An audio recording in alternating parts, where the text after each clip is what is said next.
दोस्तों, सुनील दिल्ली जाने के लिए लखनऊ रेलवे स्टेशन पर ट्रेन का इंतजार कर रहा था, लेकिन ट्रेन को आने में कुछ समय बाकी था। इसीलिए वह जो है रेलवे स्टेशन के प्लेटफॉर्मों पर इधर उधर घूम रहा था।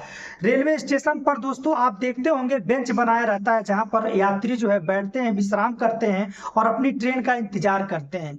दोस्तों, उसी बेंच पर कुछ महिलाएं बैठी थी और उसी महिलाएं में उसकी तलाकशुदा पत्नी, जिसकी तलाक के करीब 7 साल हो चुके थे, रीता बैठी हुई थी। दोस्तों, रीता को जब वह देखता है तो पहले तो हैरान हो जाता है कि सच में मेरी पत्नी है कि कोई और है।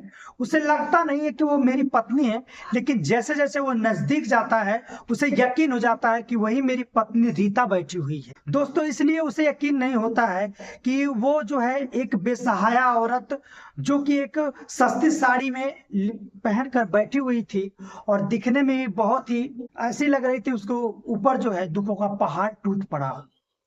दोस्तों, सुनील जो है उसके पास करीब जाने लगता है और वहां पर जो महिलाएं बैठी हुई थी हैं, उसमें से दो महिलाओं की जो है ट्रेन जो है आ जाता है, तो ट्रेन में वो जाकर बैठ जाती हैं और ब्रेंच पर सुनील आकर बैठ जाता है। बोलने की कोशिश करता है, लेकिन जो है रीता जो है अपने आप को छुपा लेती है, मुंह इधर घुमा लेती है, लेकिन फिर भी आखिर बार बार सुनील जो है बोल पड़ता है और रीता भी बोल देती है।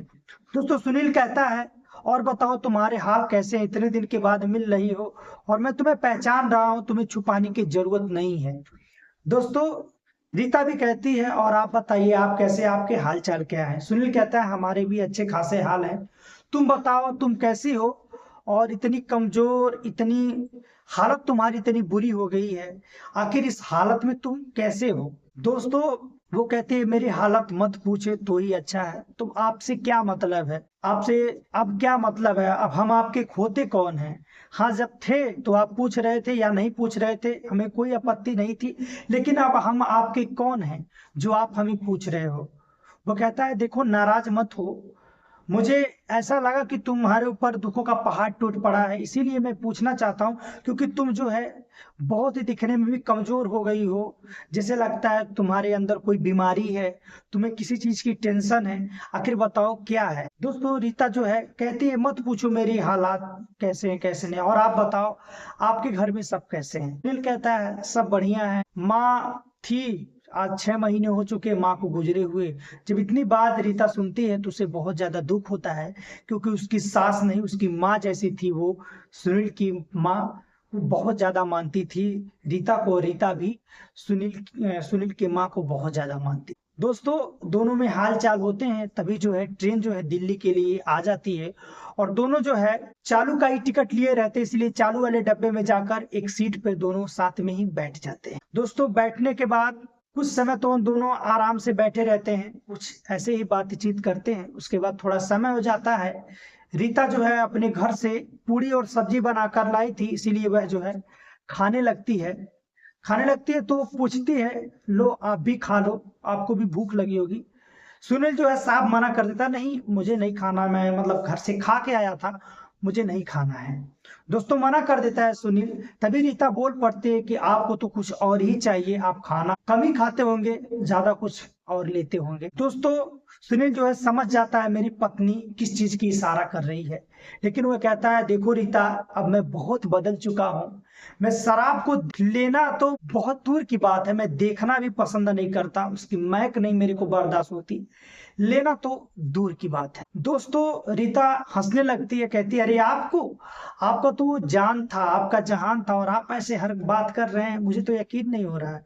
वो कहता है, हाँ रीता, मैं अपनी आपकी कसम खा कह रहा हूं, मैं शराब को हाथ तक नहीं लगाता, क्योंकि तुम्हारे जाने के बाद मुझे बहुत ज्यादा अफसोस हुआ, मैं भी बहुत ज्यादा टेंशन में होने लगा।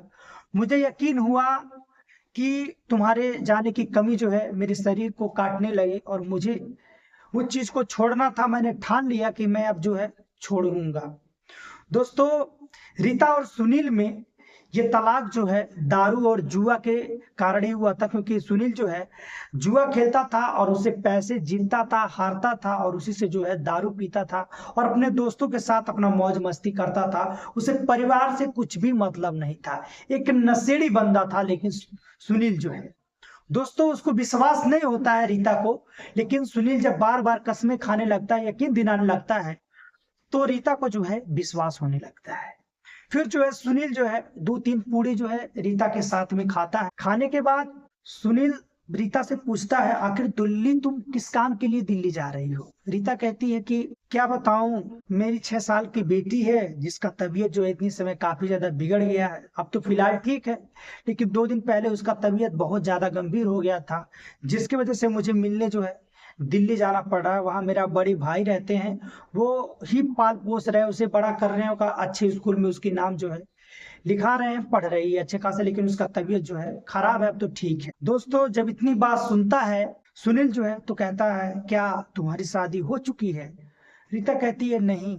आप सोच रहे होंगे कि ये बेटी कौन है, तो मैं आपको बता दूं, आपके तलाक देने के बाद ही मुझे पता चला 2 महीने बाद कि मेरे पेट में आपका बच्चा पल रहा है, और उसी समय मैंने ठान लिया अब मुझे जीना है। अगर वो बच्चा नहीं होता तो आज मैं आपके सामने नहीं होती, मैं कब की मर चुकी होती।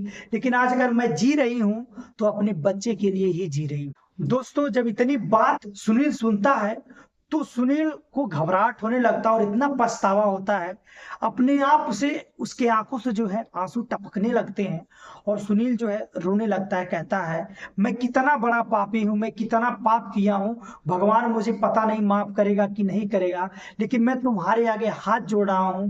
प्लीज रीता तुम मुझे माफ कर दो, क्योंकि मुझे नहीं पता था कि कितना बड़ा गुनाह मैं कर रहा हूं। दोस्तों रीता कहती है, अब आपको माफी देने से हमें क्या फायदा है, जो होना था वो तो हो गया। दोस्तों सुनील जो है माफी मांगता है। रीता कहती है, ठीक है कोई बात नहीं। दोनों धीरे धीरे आपस में मेल जोल होने लगते हैं, और रीता भी काफी ज्यादा खुश होती है जब इतना सुनती है कि सुनील जो है दारू शराब जुआ जो है छोड़ दिया है। दोस्तों इतने में ही दिल्ली जो है रेलवे स्टेशन आ जाता है, और दोनों अलग अलग होने लगते हैं। तो मानो कि उनको आज पहली बार ऐसा लग रहा था कि कोई हमें जो है छोड़कर जा रहा है, जबकि जिस दिन तलाक हुआ था ऐसा कोई फील नहीं हुआ था। लेकिन आज जो है रीता को भी दर्द होता है और सुनील को भी दर्द होता है। लेकिन दोस्तों इसमें ट्विस्ट की ये बात है कि दोनों जो है एक साथ पकड़कर रोने लगते हैं। अचानक में लिपट लिपट कर लोग वहां पर देखने लगते हैं, आखिर ये दोनों है कौन। दोस्तों रीता कहती है कि मुझे भी माफ कर दीजिए, आप दारू शराब पी रहे थे तो आपको मुझे सुधारना चाहिए था, और मैं थी कि आपको उसी हालत में छोड़कर चली आई। मुझे माफ कीजिए, मैं एक बार भी आपको भी नहीं बोली कि आप दारू शराब छोड़ दीजिए, आपको अच्छे राह दिखाने चाहिए, और मैं जो है आपको छोड़कर चली आई। सुनील कहता है, तुम्हारी कोई गलती नहीं रीता, गलती मेरी है, क्योंकि मैंने ही तुम्हें गुस्से में तलाक देने की बात कही थी और तुमने भी तलाक ले लिया था। लेकिन मैं तुम्हारे आगे हाथ जोड़ता हूँ, तुम अपने भाई से बात करो, और मैं तुम्हारे साथ जीवन व्यतीत करना चाहता हूं। मैं भी दिल्ली जो है एक टाटा कंपनी में इंटरव्यू के लिए आया हूं, और एक अच्छी खासी अगर जॉब मिल जाएगी तो हम यहीं पे सेटल हो जाएंगे, और मैं तुमसे हाथ जोड़ता हूं कि तुम अपने भाई से जरूर बात करना। रीता कहती है, ठीक है कोई नहीं, आप आराम से इंटरव्यू देने जाइए, मैं अपने भाई से जरूर आपके बारे में बात करूंगी और सारी बातें मैं बताऊंगी। दोस्तों सुनील जो है चला जाता है और अपने जेब से पैसे कुछ निकाल के देता है रीता को, और रीता जो है पहले तो मना करती है लेकिन बाद में ले लेती है, और रीता भी चली जाती है अपने भाई के पास।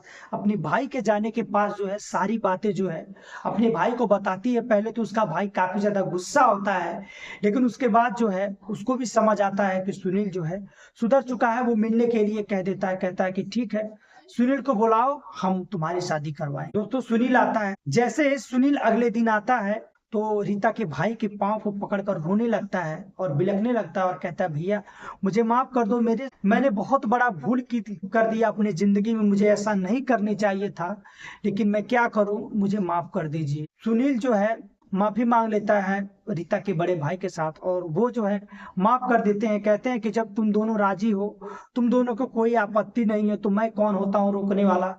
तुम दोनों हमेशा खुश रहो और अच्छे से रहो, मैं कब तुम लोग को रोका हूँ। दोस्तों दोनों की जो है शादी जो है करवाने में उसका बड़ा भाई बहुत सहयोग करता है, और दोस्तों वहीं पर उसकी बेटी होती है शीला, जिसका नाम होता है, वो आकर अपने पापा से लिपट जाती है। पहले तो पूछती है ये कौन है, वो कहती है यही तो तुम्हारे पापा है। कहती थी तुम मेरे पापा कौन है, यही तुम्हारे पापा है। वो जो शीला होती है रीता की बेटी, वो आकर लिपट जाती है, और दोनों जो है बहुत खुश होते हैं, और दोनों परिवार जो है मिलजुल कर रहने लगते हैं। दोस्तों, ये कहानी आप सभी को कैसा लगा? उम्मीद करते हैं कि आप लोग को ये कहानी बेहद पसंद आया होगा। दोस्तों, ये कहानी को सुनाने का मेरा एक ही मकसद है, आप सभी को जागरूक करना। क्योंकि दोस्तों, अगर समय से आप सब डिसीजन गलत लेंगे तो यकीनन कह रहा हूं आपका भी यही हाल होगा जिस तरह सुनील और रीता का हुआ। दोस्तों, मिलते हैं किसी और नेक्स्ट वीडियो में इस ऐसी ही कहानी रोमांचक लेकर। लेकिन दोस्तों, आप सभी से एक रिक्वेस्ट है कि चैनल को सब्सक्राइब करके वीडियो को लाइक और शेयर कर दीजिए। धन्यवाद।